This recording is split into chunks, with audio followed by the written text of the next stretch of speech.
अग्रज और एकता अपने मम्मी पापा के साथ शहर में नई विकसित कॉलोनी में रहने आ गए। कॉलोनी बहुत ही सुंदर ढंग से बसी हुई थी। खुले हवादार भवन, बगीचा और खेल का मैदान होने से वहाँ रहना बहुत अच्छा लगता था। कॉलोनी की दाईं तरफ रेलवे पटरियां गुजरती थी और रेलवे पटरियों के समानांतर कॉलोनी का एकमात्र पहुंच मार्ग, जो लगभग आधा किलोमीटर लंबा था। एक तरफ खेत और दूसरी तरफ पटरियां होने से उसके आसपास बस्ती नहीं थी। दिन में तो चहल पहल रहती, लेकिन रात को सन्नाटा हो जाता था।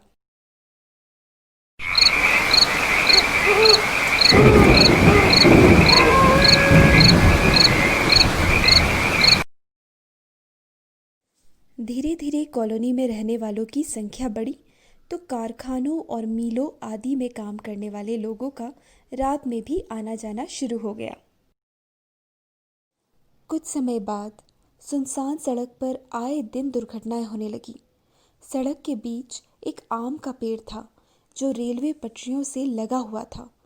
दुर्घटनाएं अक्सर उसके आसपास ही घटती। कभी कोई स्कूटर चालक फिसलकर गिर पड़ता तो कभी कोई साइकिल सवार। धीरे धीरे कॉलोनी में अफवाह फैल गई कि आम के पेड़ पर कोई प्रेत निवास करता है और वही रात को राहगीरों को तंग भी करता है। अफवाह तो अफवाह ही होती है, जितने मुंह उतनी बातें। कहानी में से कहानी निकलती चली गई और हुआ यह कि कॉलोनी वाले रात को सड़क पर से गुजरने से भी डरने लगे। कभी कभी तो किसी को लालटेन लिए कोई व्यक्ति आम के पेड़ के आसपास घूमता भी नजर आता।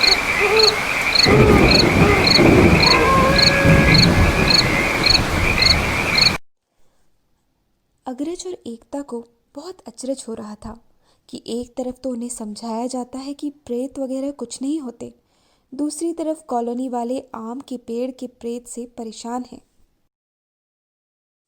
भैया, क्या आपने वो आम के पेड़ के पास वाले प्रेत की कहानी सुनी है? ये सब कुछ नहीं होता, सब वहम है। एक काम करते हैं, चलकर दादाजी से पूछते हैं। उनके पास तो हर सवाल का जवाब होता है, वही सही बात बताएंगे।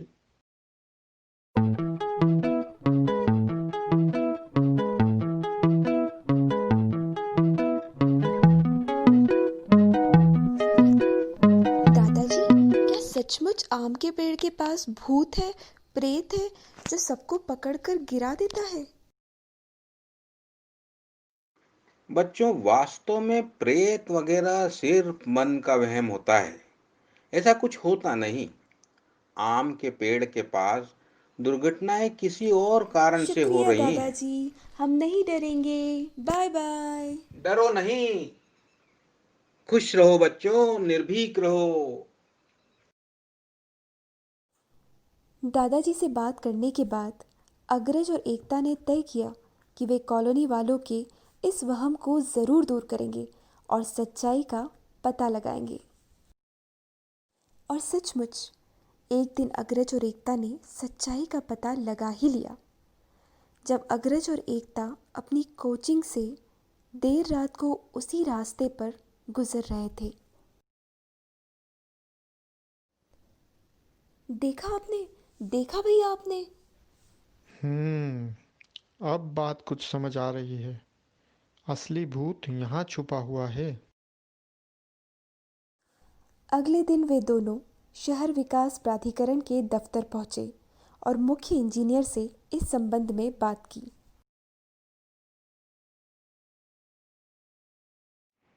नमस्ते बच्चों, कैसे हो? मैं तुम्हारी क्या मदद कर सकता हूँ? अंकल, आप तो जानते ही हैं, पहुंच मार्ग अभी सिर्फ गिट्टियों से ही बना है। भारी वाहनों के कारण सड़क की गिट्टी उखड़कर बाहर निकल आई है। साथ ही सड़क के आसपास क्यारियों के लिए लाई गई रेत भी फैलकर सड़क पर आ गई है। दिन में तो लोग देखभाल कर चलते हैं, लेकिन रात को कम रोशनी में गिट्टी और रेत का पता नहीं चलने से घबराहट में फिसल कर दुर्घटनाग्रस्त हो जाते हैं। खासकर आम के पेड़ के पास सड़क कुछ ज़्यादा ही उखड़ गई है। बच्चों, कॉलोनी में फैले अंधविश्वास से ऊपर उठकर तुम दोनों ने बड़े साहस का काम किया है। मुझे बहुत खुशी हुई। शाबाश।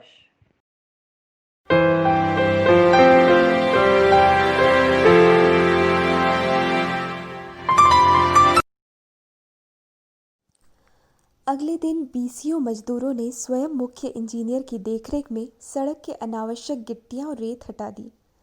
यह भी पता चल गया कि रात को नजर आने वाला व्यक्ति प्रेत नहीं बल्कि आम के फलों का ठेकेदार था, जो रात को फलों की रक्षा के लिए वहीं रहता था।